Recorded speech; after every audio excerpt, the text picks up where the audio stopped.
大家好，我是老莫。有人说每次蒸好的萝卜糕总是没法切块，特別黏特別稀，薑應該怎樣去調？這個視頻教大家蘿蔔糕的簡單做法。我們今天準備的是胡蘿蔔，這裡是200克。胡蘿蔔絲放在開水鍋裡面煮3到5分鐘，給它煮軟就可以了，不需要煮很長時間。粘米粉也就是大米粉準備70克，蔥白準備適量，溫水準備100克。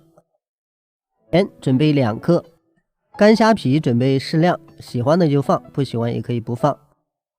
接着咱們把粘米粉先放到容器裡，然後再把100克水一次性倒進去。咱們今天這種調煎方式呢是比較簡單的。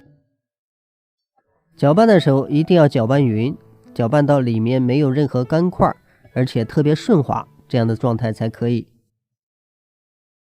攪拌好最終的狀態，就像咱們畫面中這樣。特別順滑，沒有任何塊。接着咱們取一個乾淨鍋，加上一點點油，放入蔥花炒一下，把蔥花炒出香味兒。香味兒出來以後，咱們放入胡蘿蔔絲。胡蘿蔔絲呢，因為是焯過的，所以咱們炒的時候不需要炒得太過。大概2-3分鐘之後，倒入米漿。倒入米漿之後，大家一定要注意火，咱們調到小火。然後慢慢的去熬，這中間咱們要不停的攪拌，不能讓它下面沉澱的時間太長。如果說稍微停頓一下，它下面有可能出現結塊，這樣咱們做出來之後呢，它口感發硬就不好吃了。大概需要熬個5到6分鐘，差不多開始變得粘稠。像這種情況下，咱們這個火呢還是保持不變，繼續2-3分鐘之後呢，就像咱們畫面中這樣，它能夠凝結成塊，比較粘稠。不會太稀，這樣就可以了。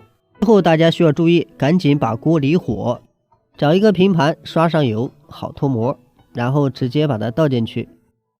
倒進去以後，咱們盡量給它鋪平。如果說有更大一點的話，咱們盡量鋪的薄一點，不要太厚。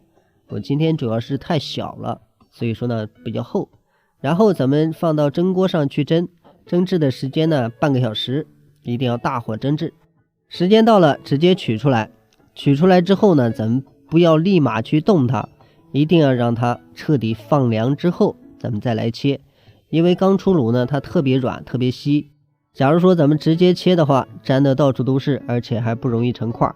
所以這一點呢，大家稍微注意一下，千萬不要熱的去操作。涼了之後，咱們直接倒出來，就像咱們畫面中這樣，然後再切成塊來煎着吃就 OK 了。煎蘿蔔糕的時候，大家注意一下，咱們千萬不要低溫放蘿蔔糕。如果說低溫放蘿蔔糕的話，它容易粘，做出來特別稀軟。所以咱們一定要把溫度調到最高，讓它快速上色，這樣咱們煎出來它才能成塊，而且特別焦。喜歡吃蘿蔔糕的朋友，嘗試一下今天這個最簡單的做法，咱們在家裡面也能很輕鬆的把它複製出來。好了，咱們今天的視頻就到這裡，再次感謝您的支持和觀看，咱們下期視頻再見。